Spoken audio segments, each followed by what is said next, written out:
ஒரு பேச்சுக்கு சொல்ல, உண்மையாவே சொல்றேன். இந்த வீட்டை விட்டு 2 பேரும் வெளியில போங்க. பா, என்ன பாச்சு உங்களுக்கு? ஏன் இப்படி எங்களை துரத்தி அடிக்கிறீங்க? இறுதியா சொல்றேன், உறுதியா சொல்றேன்டா. உங்க 2 பேரையும் பார்க்கறதுக்கே எனக்கு பிடிக்கல. நீங்க செய்யற ஒவ்வொரு காரியமும் என் நெஞ்சில கத்திய இறக்குற மாதிரி இருக்கு. என்னால பொறுத்துக்க முடியல. ஏய் ஷாமலா, இவங்க பொட்டி பொடிக்கலாம் எடுத்து வெளியே தூக்கி போடுறீ. 2 பேரும் வெளியில எங்கேயாவது போய் தொலையட்டும். சும்மா அனாவசியமா கோவப்படாதீங்கப்பா. என்ன விஷயம் சொல்லுங்க. கத்தாதீங்கப்பா. கோவப்பட உங்களுக்கு உரிமை இருக்கு. எங்களை என்ன வேணா திட்டுங்க, ஆனா காரணத்தை சொல்லிட்டு திட்டுங்க. உங்களுக்கு காரணம் தெரியாது. யாரடா நம்பர் சொல்றீங்க? நாங்க வெளியில போற மாதிரி போறோம். நாங்க இல்லாத போது இந்த வீட்டுல வந்து பேசுங்கன்னு அந்த கொலகார பாவிக்கு போன் பண்ணி சொல்லிருக்கீங்க.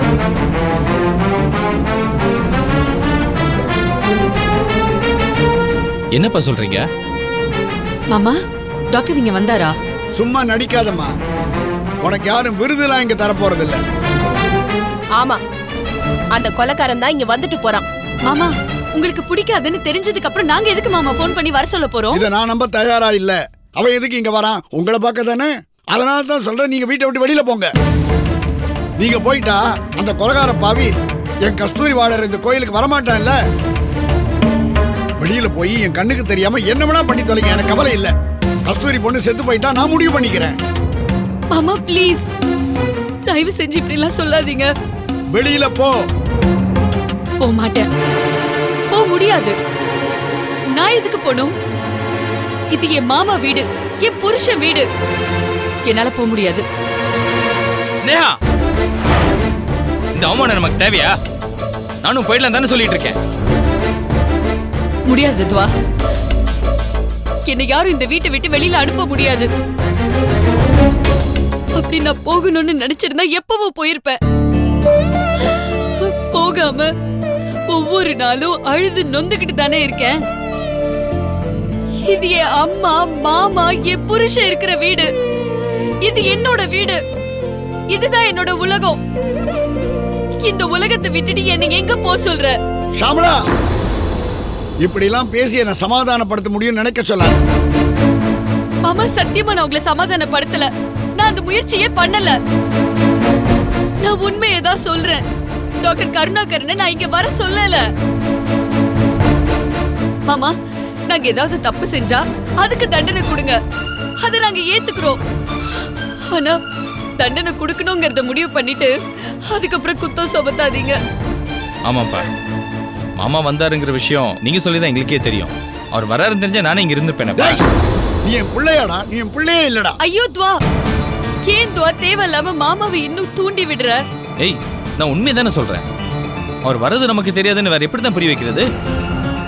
என் உடம்பே ஆத்திரத்துல பத்தி எரியுதுடா. என் வீட்டுல வந்து நின்னு என்னையே கேவலப்படுத்திட்டு போனான் அந்த கொலகார பையன். உங்களை வச்சுதானே இங்க வரான். உங்களை வெட்டி விட்டுட்டா அவையே இங்க வந்து ஒட்ட போறான். ஆமா, அவருக்கு மகள பிறந்த பாவத்தை தவிர நான் வேற எந்த தப்பு பண்ணல. அந்த பாவத்துக்கும் நான் காரணம் இல்ல. நீங்க என்னையே மாமா பலிகடா ஆக்குறீங்க. உண்மையா சொல்றேன், நான் அவர் கூடவோ ராஜு கூடவோ எந்த கான்டாக்ட்லயுமே இல்ல. மாமா, நீங்க என் அம்மாவோட அண்ணன். நான் எங்க அம்மாவை பார்த்தது கூட இல்ல.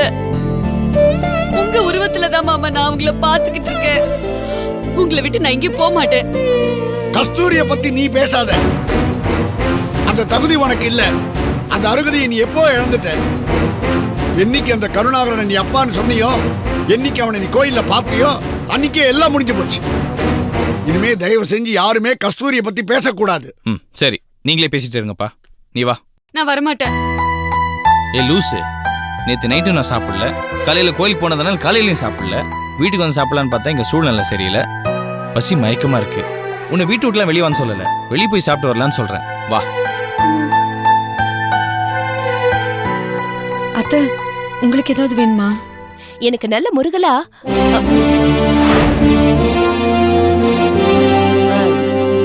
எதுவும் வேண்டான்னு சொல்ல வந்தேங்க. அதுக்கேங்க இப்படி முறைக்கிறீங்க? அந்த சாப்பிட்டு வரோம். வராதீங்க. ஹோட்டல்ல உப்பு போட்டு தானே சாப்பிட போறீங்க. அந்த உப்பாவது உங்களுக்கு வெக்கம், மானம், ரோஷம், சூடு, சொரணை குடுக்குதா பாப்போம்.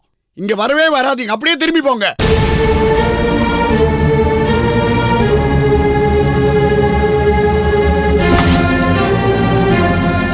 அப்பவே சொன்னேன், நம்பிக்கையோட போனா அவமானத்தோட தான் திரும்பி வருவேன்னு. கேட்டியா நீ? ஒரு முயற்சி தானமா செஞ்சு பார்த்தோம். அந்த ஆள் திமிரெல்லாம் அடக்காதுன்னு. நீ நிரபராதி. பொண்ணோட அன்பு வேணும்னு நீ அவரை கெஞ்சிக்கிட்டு இருக்க. சார், பெரிய மனுஷத்தனமா பேசுங்கன்னு நான் அவரை கெஞ்சிட்டு இருக்கேன். வேகாத உருளைக்கிழங்கு மாதிரி அந்த ஆள் அப்படியே நின்னுட்டு இருக்கான். ச்சே, அந்த ஆள் பொண்டாட்டி என்னன்னா, நான் ஏதோ பெரிய பாவம் பண்ணிட்டேனா, அதனாலதான் எனக்கு கல்யாணம் ஆகலன்னு எனக்கே சாபம் விடுறா. அவ உருப்பிட மாட்டானே, நல்லாவே இருக்க மாட்டா அவ. ராஜி, விடுமா. அவனுடைய மென்டாலிட்டி என்னன்னு இப்ப தெரிஞ்சு போச்சு இல்ல. கஸ்தூரி செத்ததோட அவன் அதிர்ச்சியாய் அப்படியே நின்னுட்டான். இத்தனை வருஷமா அவன் வளரவே இல்லை. இதுவும் ஒரு விதமான மனநோய் தான்மா. அந்த நோயில அவன் பாதிக்கப்பட்டிருக்கான். அதனால தான் அவன் திருந்த மாட்டேங்க. இப்ப அவன் கூட பேசி பார்த்ததுல நான் புரிஞ்சுக்கிட்டேன். நான் அப்பவே சொன்னேன் போக வேண்டான்னு. இப்ப பாத்தியா, நீ போயிட்டு கிலோ கணக்குல தலைவலி வாங்கினதுதான் மிச்சம். ச்சே, அந்த ஆள் பேசினதை மறக்க முடியாம மனசுலயே அடக்கி வச்சு அழ வேண்டியதான். ஏம்மா, நாம என்ன அவனுக்காகவா போனோம்? நம்ம வீட்டு பொண்ணு அங்க வாழறா. அதுக்கு ஒரு நல்லது பண்றதுக்காக போனோம். இல்லனா அந்த ராகவன் எனக்கு யாருமா? இத நீ அங்க போறதுக்கு முன்னாடி சொல்லிருக்கணும். அப்பதான் நீ புத்திசாலியா இருந்திருப்ப. ராஜி, இப்ப நான் ஒரு முடிவுக்கு வந்துட்டேம்மா. ஸ்னேகா என்ன அப்பான்னு கூப்பிடலனாலும் பரவாயில்லம்மா. அவ நிம்மதியாவது வாழ்ந்துட்டு போட்டோம். நீயும் நானும் இந்த ஊரை விட்டு போயிடலாம். எங்க போறது? எங்கேயாவது போயிடுவோம். வெளியூரு, வெளிநாடு. இந்த ஊரு வேணா ராஜி நமக்கு. இங்கேயே இருந்தா எனக்கு ஸ்னேகா ஞாபகம் வந்துட்டே இருக்குமா. வெளியூரு, வெளிநாடு போயிட்டா ஸ்னேகா ஞாபகம் வராத உனக்கு? அண்ணே, இங்க எங்கேயாவது ரோடு வீடுன்னு அவளை பார்த்தா ஒரு ஆறுதலா இருக்கும் உனக்கு. வெளியூர் வெளிநாடுன்னு போயிட்டா எப்படி பாப்ப? சரி, இப்படி வச்சுக்கோ, அவளே உன்னை பாக்கணும்னு வந்தா எங்க வந்து பாப்பா? அந்த நம்பிக்கை எனக்கு இல்லம்மா. பத்ரி வந்து அவர் மூலியமா ஒரு கதவு திறக்கும்னு நினைச்சேன். திவாகர் வந்து அவரால ஒரு கதவு திறக்கும்னு நினைச்சேன். கடைசியில இது கதவே இல்லை, செவருன்னு இப்பத்தாமா புரியுது. இனிமே ஸ்னேகா கிட்ட இருந்து எந்த அன்பை நான் எப்படிமா எதிர்பார்க்கறது? எனக்காக இருக்கிற ஒரே உறவு நீதாம்மா. என்ன புரிஞ்சுக்கிட்டவ நீதாம்மா. ஆதரவா இருக்க, அது போதும். எனக்கு அது போதும் ராஜி. அண்ணே, ஒரு விதத்துல யோசிச்சா ஸ்னேகா இப்பதானே நம்ம கிட்ட நெருங்கி நெருங்கி வந்துகிட்டு இருக்கா. இல்லனா ராகவன் நமக்கு இவ்வளவு பயப்படுவானா சொல்லு? அந்த ராகவனோட ஆங்கிள் யோசிச்சு பாருண்ணே. என்னைக்காவது அப்பா பொண்ணு பாசம் ஜெயிச்சிரும், ஸ்னேகா நம்ம பிடியில இருந்து அவ அப்பாவோட பிடிக்கு போயிடுவா, நாம தோத்து போயிடுவோன்னு பயம் இருக்குண்ணே. அந்த பயம் அந்த ஆளுக்கு நிறையவே இருக்குண்ணே. அதனாலதான் அந்த ஆள் அந்த பயத்தை நம்ம கிட்ட முரட்டுத்தனமா காட்டிட்டு இருக்கான். அப்படி இருக்கிறதுக்கும் வாய்ப்பு இருக்குமா? இத பாருண்ணே, வெண்ணெய் திரண்டு வர சமயத்துல தேவையில்லாம பானையை உடைக்காத. எந்த வெளியூரோ வெளிநாடோ போக தேவையில்லை. ஆனா நம்ம தோன்றதை தோண்டிக்கிட்டே இருப்போம். கண்டிப்பா ஸ்னேகா நம்ம கிட்ட வருவா. அது மட்டும் இல்லண்ணே, ஸ்னேகா அங்கேயும் கேள்வி கேட்க ஆரம்பிச்சிருக்கா. அது ராகவனோட பயத்திலேயே இப்ப தெரியுது. ராகவன் எவ்வளவு முரட்டுத்தனம் பண்ணாலும் நம்ம ஸ்னேகா கண்டிப்பா நம்ம கிட்ட வருவானே. நீ எதுவும் நினைக்காத, எல்லாம் நல்லதே நடக்கும். வா.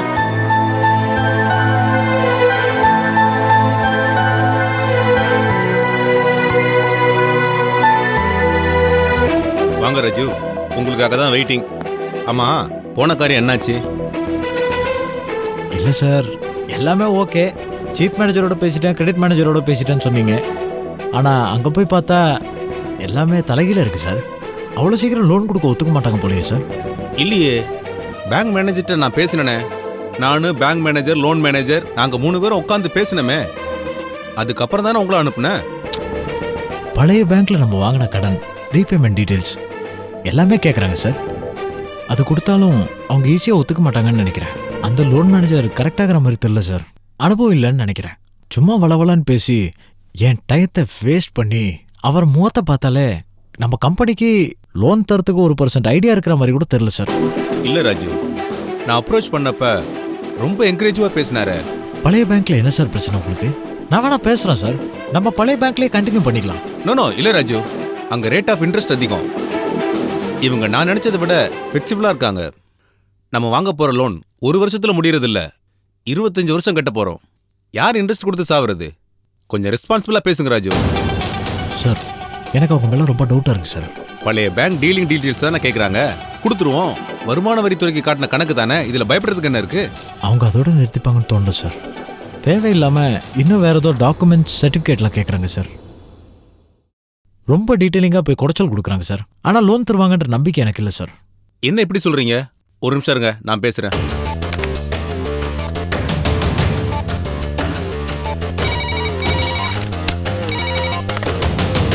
ஹலோ சார், நான் ஆர்எஸ் என்டர்பிரைசஸ் எம்டி ராஜசேகர் பேசுறேன் சார். சொல்லுங்க சார். இன்னைக்கு எங்க மேனேஜர் வந்து உங்க லோன் மேனேஜரை பார்த்திருக்காரு. அவர் என்னமோ அது வேணும் இது வேணும்னு திருப்பி அனுப்பிச்சிட்டாராமே. என்ன சார் இது? நம்ம பேசினப்ப இப்படி எல்லாம் பேசலையே சார். நாம பேசினப்போ நீங்க லோன் கேட்டீங்க, நான் தரேன்னு ஒத்துக்கிட்டேன், அவ்வளவுதான். மத்தபடி ப்ரொசீஜர் படி லோன் மேனேஜர் கேக்குற டாக்குமெண்ட்ஸ் எல்லாம் நீங்க கொடுத்து தானே சார் ஆகணும். ஹெட் ஆபீஸ்ல நீங்க எப்படி சாங்ஷன் பண்ணீங்கன்னு கேட்டா நாங்க பதில் சொல்லணும்ல சார். உங்க லோன் மேனேஜர் ரொம்ப அட்வைஸ் எல்லாம் பண்றாராமே. சார், நான் அவர்கிட்ட கேட்டேன், ப்ரொசீஜர் என்னன்னு சொல்ல ஆரம்பிச்சாராம். உங்க மேனேஜர் தான் உடம்பு சரியில்லை, நான் நாளைக்கு வரேன்னு சொல்லிட்டு கிளம்பி போயிட்டாராம். என்னமோ பிரச்சனை நடந்திருக்கு, என்னன்னு தான் புரியல சார். இதுக்கு முன்னால இங்க இருந்த சீஃப் மேனேஜரும் லோன் மேனேஜரும் ஒன்னா சேர்ந்து நிறைய தப்பு பண்ணி இருந்திருக்காங்க. அதனாலதான் அவங்களை டிரான்ஸ்ஃபர் பண்ணிட்டு எங்களை போட்டிருக்காங்க. லோன் கட்டாயம் கொடுக்கறேன் சார், இல்லன்னு சொல்லல. ஆனா முதல்ல நீங்க ஃபார்மாலிட்டிஸ்ல முடிக்கணும். அதெல்லாம் சரிதான் சார். அப்படிலாம் பாத்தீங்கன்னா லோன் வாங்குறதுக்கு பேங்க் பக்கம் எவனும் வர மாட்டான். நீங்க உங்க லோன் மேனேஜர்கிட்ட பேசுங்க. நீங்க கண்ணை காட்டினீங்கன்னா அவர் கையெழுத்து போட மாட்டாரா? நான் கொஞ்சம் அட்ஜஸ்ட் பண்ணிக்கணும்னு சொன்னேன் சார். அவர் கையெழுத்து போடுறேன், ஆனா நீங்க கம்பல் பண்ணதுனால தான் கையெழுத்து போட்டேன்னு சொல்லி ஹெட் ஆபீஸ்க்கு லெட்டர் போடுறேன்னு சொல்றாரு சார். அவர் மிலிட்டரிக்கார் சார், யாருக்கும் பயப்பட மாட்டாரு. அதான் பிரச்சனையே. அதனால ஒன்னும் பண்ண முடியாது சார். ஓஹோ. அது மட்டும் இல்ல சார், கமிஷன் காசு ஏதாவது கேட்டா மிரட்டலாம். நியாயமான டாக்குமெண்ட்ஸ் தானே கேக்குறாரு, கொடுத்துட்டு போங்களேன். அதுக்கப்புறம் உங்க இஷ்டம் சார். சரி, நான் உங்ககிட்ட அப்புறம் பேசுறேன். Okay sir. என்ன சார் சொன்னாரு? அன்னைக்கு ஒரு மாதிரி பேசுனாங்க, இப்ப வேற மாதிரி பேசுறாங்க ராஜு. அதான் சார் நானும் சொன்னேன். சரி, இப்ப என்ன பண்றது? பழைய பேங்கே பெட்டர் சார். விளையாடாதுங்க ராஜு. பழைய பேங்க்ல சண்டை போட்டு சேலஞ்ச் பண்ணிட்டு வந்திருக்கிறேன். இனிமே அங்க போனா அசிங்கம். அதுவும் இல்லாம இன்ட்ரெஸ்ட் அதிகம். அங்க பழைய பேங்க் ஸ்டேட்மெண்ட் தானே, கொடுத்துருவோம். அதுல என்ன கஷ்டம்? அதோட நிக்க மாட்டாங்க சார், நிறைய குடைச்சல் கொடுப்பாங்க சார். அதெல்லாம் ஃபேஸ் பண்ணி தான் ஆகணும் ராஜு. கோடிக்கணக்கில் லோன் வாங்குறதுன்னா சும்மாவா? ஏதாவது பண்ணி அந்த லோன் மேனேஜரை கரெக்ட் பண்ண பாருங்க. என்னமோ போகும்போது சொன்னீங்க ஈவினிங் வரும்போது செக்கோட தான் வருவேன்னு. அதெல்லாம் வெறும் வார்த்தை தானா? நிரூபிச்சு காட்டுங்க சார். நான் ஒரு பேச்சுக்கு சொன்னேன். அதெல்லாம் உங்களால முடியும், நிச்சயம் முடியும். உங்களால முடியாதது வேற யாராலையும் முடியாது ராஜு. என் மேனேஜருக்கு முடியாதுங்கிற வார்த்தைக்கு அர்த்தமே தெரியாது. நான் கரெக்டா சொன்னா? Correct sir. Good, to it. Sir 1 minute. Hello sir, நான் குஷியோட கிளாஸ் டீச்சர் ரோஜா பேசுறேன். சொல்லுங்க மேடம். குஷியோட அப்பா தான் பேசுறேன். இன்னைக்கு ஏன் சார் குஷி ஸ்கூலுக்கு வரல? என்னது? ஏதாவது உடம்பு சரியில்லையா? இல்ல ஃபேமிலி ஃபங்க்ஷனா? எதுவா இருந்தாலும் ஸ்கூலுக்கு இன்ஃபார்ம் பண்ணணும்ல. உங்களுக்கு ப்ரொசீஜர் தெரியாதா சார்?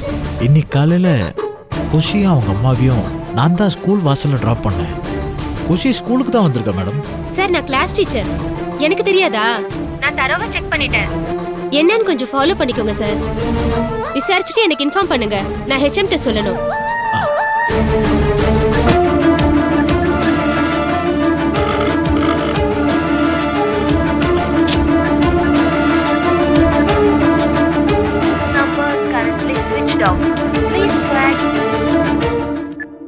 என்ன ராஜு, எனி ப்ராப்ளம்?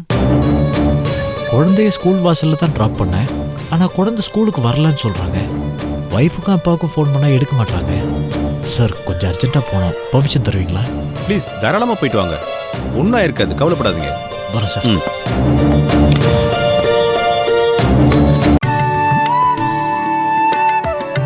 பிரதீப், உனக்கு பிடிக்குமேனு நான் பிரியாணி செஞ்சு எடுத்துட்டு வந்திருக்கேன். சாப்பிடுறியா? அம்மா ஊட்டி விட்டா? டேய், அம்மா உனக்கு பிடிச்ச பிரியாணி பண்ணி கொண்டு வந்திருக்கேன்டா, சாப்பிடுறா. பிரதீப், சாப்பிடு. நான் பிரதீப் இல்ல, சஞ்சய். இதுக்கு மட்டும் நல்ல வாயை தர, சாப்பிடறதுக்கு திறக்காத. ஏண்டா மறுபடியும் ஆரம்பிச்சிட்டியா உன் வேலைய? மாப்பிள்ள தான் திட்டுறாருல, திருந்த மாட்டியா நீ? அதுக்காக நான் என் முயற்சியை விட முடியுமாமா? அவனுக்கு பிடிச்சதெல்லாம் நான் சமைச்சு கொடுக்கறேன். அப்பவாவது அவனுக்கு பழைய ஞாபகம் எல்லாம் வரும், என்ன அம்மானு கூப்பிடுவான்னு நான் பாக்குறேன். இன்னைக்கு பாரு, அவனுக்கு பிடிச்ச பிரியாணி பண்ணி வச்சிருக்கேன். ஊட்டினாலும் சாப்பிட மாட்டேங்கிறான்.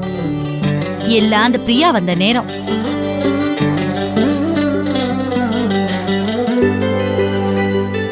டேய் விடுறா. டேய் ஸ்பூனை விடுறா. டேய் பிரதீப், திடீர்னு ஆணு வாயை திறந்தா இப்ப ஸ்பூனை விட மாட்டேங்கிறா. டேய் விடுறா. நானா கண்ணு ஸ்பூனை விடுப்பா. பிரதீப் ஸ்பூனை விடுறா. என்னம்மா இவன்? ருத்ரா, நான் கிளம்புறேன். போயிட்டு வாங்க. டேய் விடுறா. என்ன பண்ற நீ சும்மா இருக்க மாட்ட? டாக்டர் ட்ரீட்மெண்ட் முடியற வரைக்கும் நீ கொஞ்சம் அமைதியா இரு. அவனை வீணா கஷ்டப்படுத்தாத. என் புள்ள எப்படி மாறி போயிட்டான் பாருங்க. ஒரு இடத்துல நிக்க மாட்டான், கால்ல சக்கரத்தை கட்டிக்கிட்டு ஓடுவான். எல்லாம் அந்த பிரியாவால வந்தது.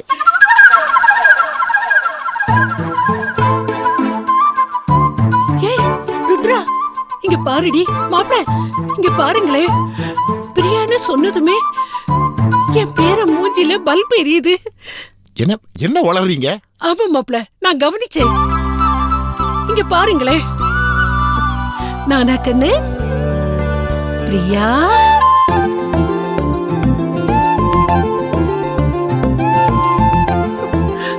பிரியா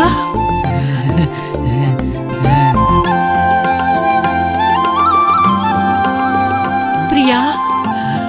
ஆமா, பிரியா பேரை சொன்னது முகம் பளிச்சுன்னு ஆயிடுச்சு. என்னம்மா கூத்துது? தெரியலையே. ஏய் ஆமாண்டி, பிரியா பேரை கேட்ட உடனே சந்தோஷமா ரியாக்ட் பண்றா. இப்ப என்னங்க பண்றது? முதல்ல டாக்டர் கிட்ட அழைச்சிட்டு போய் பார்க்கணும். இன்னைக்கு சாயந்தரமே டாக்டர் கிட்ட போயிடலாங்க. இன்னைக்கு ஈவினிங் கொஞ்சம் முக்கியமான வேலை இருக்கு. பாருங்க, எனக்கு என் புள்ள முக்கியம். நீங்க வரீங்களா இல்லையா? ஏய் ஏடி இப்படி கத்துற? ஏங்க, எவ்வளவு கஷ்டப்பட்டு ஒரு டெவலப்மெண்ட் தெரிஞ்சிருக்கு. இப்போவாவது என் புள்ள குணமாவறதுக்கு விடுவீங்களா மாட்டீங்களா? சரி, நான் சாயந்தரம் வந்துடுறேன். டாக்டர் போவோம். ஏ ருத்ரா, நான் என்னடி பண்ணட்டும்? என்னம்மா இப்படி கேக்குற? பிரியா பிரியான்னு அவ பேரை சொல்லு. அவன் ஆணு வாய பொழப்பான். எல்லாத்தையும் அவனுக்கு ஊட்டி விட்டுடு. இந்தா, நான் போய் அவரை வழி அனுப்பி வச்சுட்டு வந்துடுறேன். எல்லாம் என் தலை எழுத்து.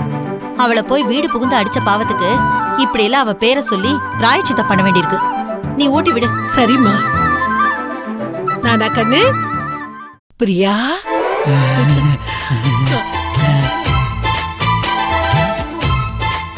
பிரியா. மா மா மா. ஏன்டா இப்படி கத்திக்கிட்டு இருக்க? ஏப்பா, அவசரத்துக்கு போன் பண்ண எடுக்க மாட்டீங்களாப்பா? சார்ஜில போட்டிருக்கேன்டா. உமா எங்கம்மா? வரலையப்பா. என்னம்மா பதில் சொல்ற? மணி ஒண்ணே உங்க மேல ஆகுது. காலைல 8:30 மணிக்கு ஸ்கூல்ல விட்டு வந்தேன். இன்னும் ஆளக்காரன் கூலா பதில் சொல்ற தெரியலன்னு. ஏன் நீ கத்திட்டு இருக்க இப்போ? இது தினமும் நடக்கிற விஷயம் தானே. அன்னி மார்னிங் குஷியை ஸ்கூல்ல விட போனாங்கன்னா மதியம் தான் வருவாங்க. சில சமயம் சாயந்தரம் ஆயிடும். என்னம்மா சொல்றா இவ? டெய்லி இப்படி தான் நடக்குதா? ரெண்டு பேரும் நல்லா கொஞ்சம் குழாவறீங்க. மனுமலை கண்டிக்கணும்ன்ற அறிவு இல்ல. ஏமா இப்படிலாம் பண்ற? ஏன்டா இப்படி கத்துற? அவ கோட்டேஸ்வர வீட்டு பொண்ணுடா. அவ எவ்வளவு நேரம் தான் இந்த வீட்லயே மோட்டு வேலையை பார்த்துட்டு உட்கார்ந்துருப்பா? குழந்தை ஸ்கூல்ல விட்டுட்டு ஷாப்பிங் போயிருப்பா, பேங்க்குக்கு போயிருப்பா, இல்ல காய்கறி வாங்க கடைக்கு போயிருப்பா. இதெல்லாம் இல்ல, அவங்க அப்பா வீட்டுக்கு போயிருப்பா. ராஜீவா விடுடா. இனிமே உமா அப்பா கிட்ட பேசுறதுக்கும் பழகிறதுக்கும் நீங்க ஏழைகள்ல இருக்கும் போதே பர்மிஷன் கொடுத்துட்டேன். அவ இனிமே ஒளிஞ்சு போக வேண்டிய அவசியம் இல்ல. பெத்த அப்பனை தான பார்க்க போறா, அதையும் தடுக்கிற. அதுவும் தாய் இல்லாத பொண்ணு, வேற யாரும் இல்ல. அதெல்லாம் தடுத்தா நமக்கு பாவண்டா. அது நான் கொலகார அப்பனை சொல்லல, நல்ல அப்பனை சொல்றேன். அப்பா ஒரு நிமிஷம் நான் சொல்றத கேளுங்க. காலையில இங்கேருந்து குஷியும் உமாவையும் ஸ்கூல் வாசல்ல விட்டுட்டு நேரா ஆபீஸ் போயிட்டு அங்கேருந்து பேங்க் போயிட்டு திருப்பி ஆபீஸ்க்கு வந்து எம்டி கிட்ட பேசிட்டு இருக்கேன். குஷி ஸ்கூல்ல இருந்து போன் வருது. இந்த மாதிரி குஷி இன்னும் ஸ்கூலுக்கு வரலன்னு. உடனே உமாவுக்கு போன் பண்ணேன். ஃபர்ஸ்ட் ரிங் போச்சு, அப்புறம் கட் ஆச்சு. திருப்பி போன் பண்ணா சுவிட்ச் ஆஃப்னு வருது. அதனால தான் உடனே உங்களுக்கு அடிச்சேன். நீங்க இப்பதான் சொல்றீங்க சார்ஜ்ல போட்டா கவனிக்கலன்னு. இப்ப எனக்கு எப்படி இருக்கும்? என்னடா சொல்ற? அவ எங்கடா போயிருப்பா? ஏமா தெரிஞ்சுக்கிட்டே நீ இப்ப அவ கூட சேர்ந்து பூசா டிராமா ஆடுறியா? படிக்கிற புள்ளைய ஸ்கூலுக்கு அனுப்பாம பூசா என்னமோ அவங்க அப்பா வீட்டுல போய் பழக விட்டுருக்கா. இதெல்லாம் யாரும் கேட்க மாட்டீங்களா? அப்பா நான் எவ்வளவு சீரியஸா பேசிருக்கேன், சம்மந்தமே இல்லாம சிரிக்கிறீங்க. உலகம் உருண்டடா. அது ஞாபகம் வந்துச்சு, அதான் சிரிச்சேன். புரியலப்பா. ஒரு காலத்துல உன்னை இந்த வீட்டுக்குள்ள விடாம நான் தான் தடுத்துக்கிட்டு இருந்தேன். இவங்க எல்லாரும் உன்னை ரகசியமா பார்த்து பேசிக்கிட்டு இருந்தாங்க. ஒரு நாள் நானும் மீனாவும் காளஹஸ்திக்கு போனோம். அந்த சந்தர்ப்பத்தை யூஸ் பண்ணிட்டு உங்க அம்மா பிளான் பண்ணி குஷியை கூட்டிட்டு வா, நாங்க அவளோட பழகணும், தாத்தா பாட்டி பாசம் வந்துருச்சுன்னா அதை வச்சுக்கிட்டு நீங்க உள்ள வந்துடலாம் அப்படின்னு இவ பிளான் போட்டு கொடுத்தா. அப்படியா? நான் அப்ப எங்க போனேன்? நீ தாண்டி அந்த சதி திட்டத்துக்கு சூத்திரதாரி. நான் அடிக்காதரி. நோ, ஐ அம் அம்னீஷியா பேஷண்ட். ஏய், இங்கிலீஷ்ல பேசி தப்பிச்சுக்கலான்னு பார்க்காத. ஊருக்கு போன உமாவும் அப்பாவும் இதே மாதிரி குஷி ஸ்கூலுக்கு போலேன்னு தெரிஞ்சதும் நேரா இங்க வந்தாங்க. நாங்களும் வந்துட்டோம். எல்லாரும் குஷியை இங்க வச்சுக்கிட்டு கையும் களவுமா உமா கிட்ட மாட்டிக்கிட்டீங்க. இந்த கதை எதுக்கு இப்போ?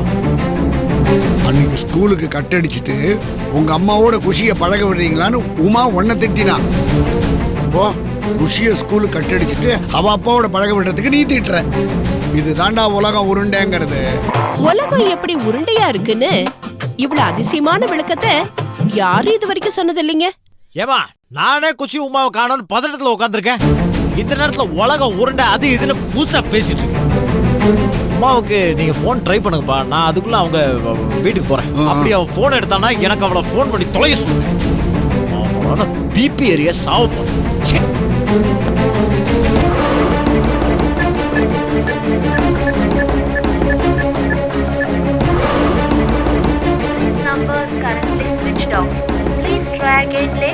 சுவிட்ச் ஆஃப்னு வருது.